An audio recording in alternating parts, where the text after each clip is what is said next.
Welcome back to Dominant Mets Nation. Today, we got another great update on the Shohei Ohtani sweepstakes. What is going on today? We're going to look at some headlines in the news regarding Shohei. Of course, we're going to talk about our New York Mets and the possibility of signing Shohei. In fact, today we're actually going to look at what a Mets lineup would look like if Shohei ended up coming to Queens. Wow. And also, too, we're going to look at what the Mets would probably do with their lineup with respect to Shohei signing in Queens, because I think that would change everything. And folks, I don't care what Steve Cohen told Max Scherzer last year. I don't care what he told Justin Verlander about postponing the winning till 2025 and beyond. I don't give a crap. Steve Cohen's payroll is around $300 million. He is going to do whatever it takes to put a winning team on the field. Bottom line. All right, folks, I just want to say, as always, thank you so much for your comments. Yes, thank you. I appreciate it. I really do. And if you can continue to support our channel, our community, please like and subscribe. It helps us out tremendously. And to all the other non-Met fans, I thank you so much for giving me a chance, an opportunity, and for being here. We welcome you as well. Okay, so let's look at some headlines today. What is going on in the world of Shohei Ohtani? Are there headlines about our New York Mets? Are there headlines about Shohei going to other teams? Okay, so when I look at the headlines today, when I kind of sort through and look at, hey, what's going on? The thing that came up today is it seems though the Giants are attempting to make up for a lot of bad moves, or not bad moves, I'll say a lot of signings that didn't come to fruition. Like Judge in the past, like Correa injury, a couple years ago with Harper. They missed out on a couple big players. They've always been very competitive with kind of, actually, I don't even want to say competitive, because in the most recent years, they haven't been as competitive as the Dodgers. But I got to give them credit, because in recent history, they won 3 World Series. So what they're trying to do, and in recent news, they're the ones who are at the forefront of saying, or news is saying, the Giants are in hot pursuit of Shohei Ohtani. But what does that really mean? What does that really mean? Especially since teams can't really truly report what is going on. So does it really mean that the Giants are at the forefront or number one choice? No, it means nothing. It's just speculation. Okay, so now let's look at some more speculation. The next headline I saw today is the Yankees are not in the mix for Ohtani, but they are strong in for Yamamoto. So what does that mean? Okay, they're not in for Ohtani. That kind of is beneficial to the Mets, because the Mets should be in for Ohtani. But as we know, the Mets need starting pitching, so the Yankees are going to focus on Yamamoto. We already know the Yankees are focusing on Soto, so good for them. But I know I'm being greedy as a Met fan, but I kind of want Yamamoto. I want Ohtani. I want Soto. I want them all. Because you want to know what it is? And I'm pretty sure all you educated MLB Met fans know this. These guys that we're talking, Ohtani, Soto, and possibly Yamamoto, these guys are talented, top tier. I mean, you don't get, Ohtani's a once-in-a-generation player. Soto looks like he's a future Hall of Famer. I mean, when we want the Mets to sign players, these are the guys we want to target. So, of course, there's going to be chatter. All right, so Yankees seem like, according to news, they're out. But I don't know how much I put it into that, because I've seen the Mets don't feel like, I've seen articles saying that the Mets don't feel like they're in it. But like I said, it's all chatter, it's all speculation. We don't know, and that's dictated by Ohtani and his camp.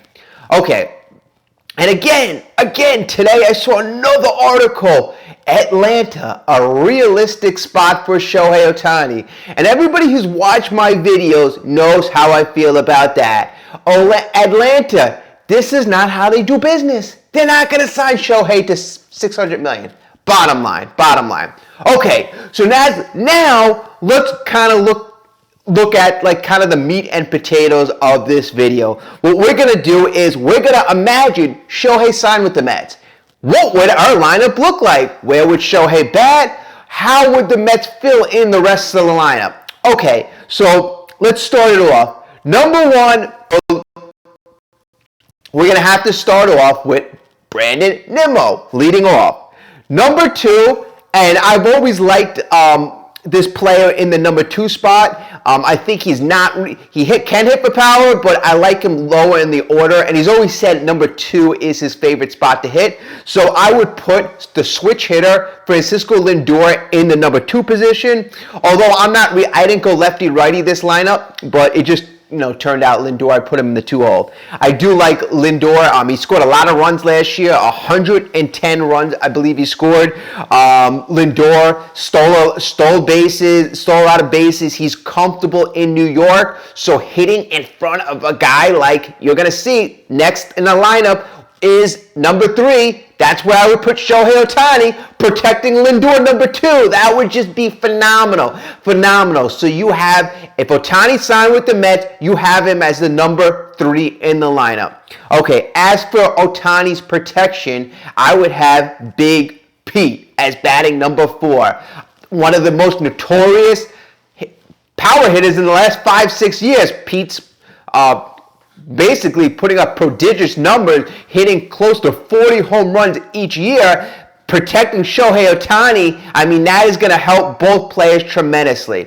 All right, so Pete's going to be batting 4th, and number 5, and I got to say this is going to be one of the most important positions in the lineup. By far, the number 5 hole has been such a topic from hell from the Mets, a topic from hell. Last year you had Buck Showalter. Fighting with the front office about putting Vogelbach in the 5th hole. Buck Showalter apparently did not want to. This guy is not producing. I don't want him protecting Pete, but apparently Epler and the front office said you put him in the 5 hole. We know how that turned out. Vogelbach had a horrific year.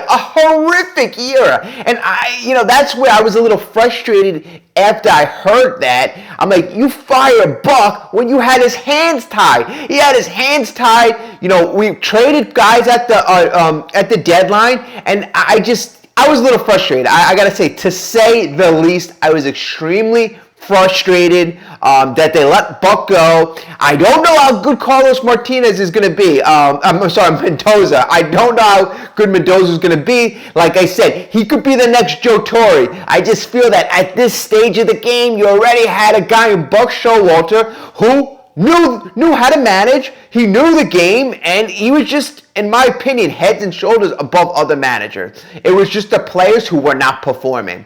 The culture was not there. It wasn't all Buck's fault. All right?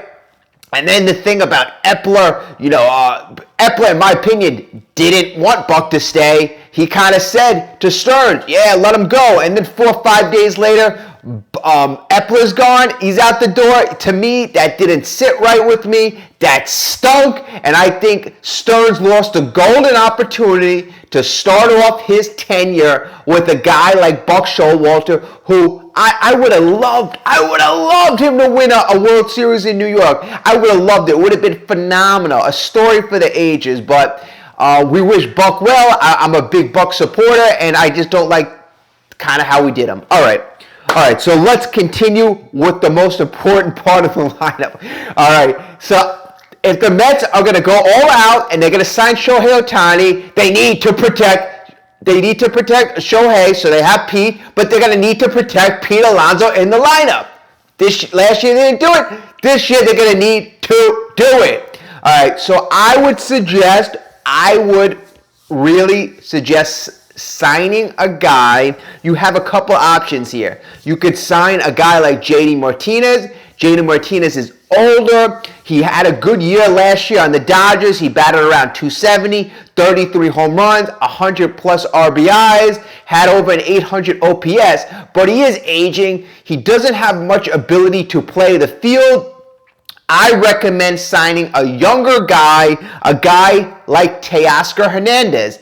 Teoscar has more ability. He plays the outfield. He can hit you 25, 30 home runs, drive in 100 RBIs. He's a guy who I would like to protect, Pete. All right, if they don't get him, a guy like Lourdes Gurriel, he's a bit similar, but you need pop behind Pete. You need potential too behind Pete. So I would want one of those guys. I mean, if you want to go with Martinez, that's fine. I wouldn't really kind of suggest it. We're going to do a free agent video in the future, and I'm going to go through different free agents and how I would rank them and where they would fit on our New York Mets. But as far as this mock lineup, I would put Teoscar Hernandez in the 5 spot.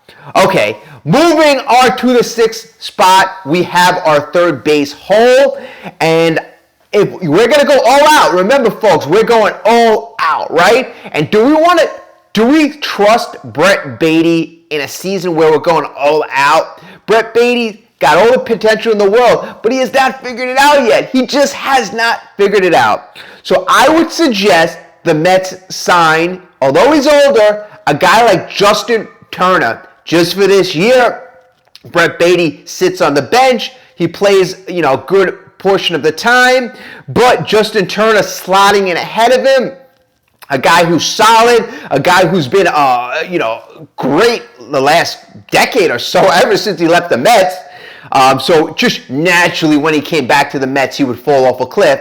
But whatever, I would sign a guy like Justin Turner, or possibly a guy like Gio Urshela, somebody who's solid, who I can really count on to play third base and be somewhat productive.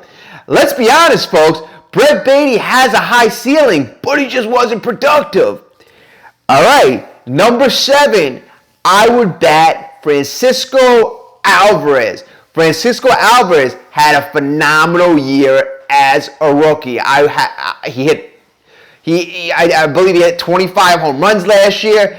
He did phenomenal. He got tied at the end of the year. I thought he was on pace at one point for like 35, 40 home runs, but he kind of fell off a cliff at times. He's got to gain stamina. He's got to get used to the long, grueling 160-game season. He will. He'll be fine. He's a talented guy. There's really no wonder why the guy was ranked number 1 in the system and ranked probably the number top 2 or top 3 prospect in all of baseball last year, depending on where you look. So the guy's got all the talent in the world. Francisco Alvarez, starting catcher, obviously, and I have him batting 7th in the lineup. Okay, number 8, and this guy, I would have the tightest leash on him. And I'm not really sure where his injury is. I know he's aging, and I know he's injured most of last year, but I do know we owe him $20 million a year. And that being said, I would play Starling Marte in right field, and I would have him batting 8th. What I have speed at the end of the lineup. Hopefully, Marte gets on base to set it up for the top. All right, and again, Marte has that short lease. We signed Teoscar Hernandez. We have extra outfield help. You can always, if the Mets wanted to, have a guy like Ronnie Mauricio get reps in the outfield, get that under his belt. It could always be something where we put Ronnie Mauricio in left field or somewhat of that type of idea. You also have Luis Angel Acuna. He's a guy, I think he plays shortstop or second base predominantly, but he's also another guy who, if you want to put him in the outfield, he's another young, talented prospect. These are guys who are Marte replacements, all right? Marte's got to have that short leash, no doubt about it. All right, number 9 in this lineup, we have none other than the former batting champion from 2022, Jeff McNeil. Congratulations, Mr. Jeff McNeil. You got your card from Francisco Lindor. Francisco Lindor honored his part of I don't want to say the bet because I don't think it was a bet, but his statement. He said if Jeff McNeil wins the batting title, I'm going to buy him a new car. And supposedly he bought him a very nice Bronco. I believe it was light blue. There were pictures of Jeff McNeil standing in front of the car. Very good, Jeff. Lay off the golf. Start playing, baseball right now. Get in shape for the year. You have a lot to live up to. You're making $10, $12 million a year. I know you're basically a slap hitter, but I just want Jeff McNeil to be a lot more consistent. I have him at the end of the lineup. I'm hoping that he resorts to a couple years ago where he was taking pictures, he was setting the table. He's not going to be number one. That's Nimmo's spot. But being at the end of the lineup, he has that opportunity to be a table setter for the top of the lineup. You got Lindor, Ohtani, and Alonso at the top of the lineup. And Nimmo, folks, Nimmo hit about 25 home runs last year too. So Nimmo, he's got pop as well. And if you look at this lineup, you have all your guys who can hit you 20 home runs. Nimmo can hit you 20. Lindor can hit you 20. Ohtani can hit you, way more than 20. Alonso way more than 20. Hernandez way more than 20. Justin Turner can pop you 20. Alvarez already hit over 20 in his career. Marte, he might not be able to get there, and McNeil may not be able to get there. Okay, but your top seven has power. Your two end of the lineup guys in Marte and McNeil, they would be more or less table setters and run production guys. Okay, folks, what do you think about that lineup? What do you think about our odds of getting Shohei Ohtani? The door is not closing in my mind. It's not closing until I see Shohei has signed with another team. The news is, I gotta say, the news is not really trickling in like on other free agents. Like in past seasons where we heard about Carlos Correa when we were potentially signing him. Even guys like George Springer, Trevor Bauer, reports were coming in left and right. But I guess because Shohei doesn't want the hoopla, I haven't seen the reports like I've seen in years past. Except for Bob Nightingale. Bob Nightingale continuously, in my opinion, guesses that the Mets have no chance and that he's going to either sign with the Giants or the Dodgers. Okay, yeah, that's been the prediction for the last couple of years. So, Bob, you're not going on any limb there. And it seems like the Cubs and the Texas Rangers, that has been like the new, in teams. A lot of people are saying Texas. A lot of people are saying the Cubs. So we'll see what happens. It's going to be exciting. Stay tuned. You've got to the end of the video. So a round of applause. Again, I'll ask you kindly if you could like and subscribe. It helps out our channel tremendously. All right, well, everybody continue to enjoy the hot stove season. Really, I know I am. Again, can't get any worse. Probably will. Like and subscribe. Have a great night.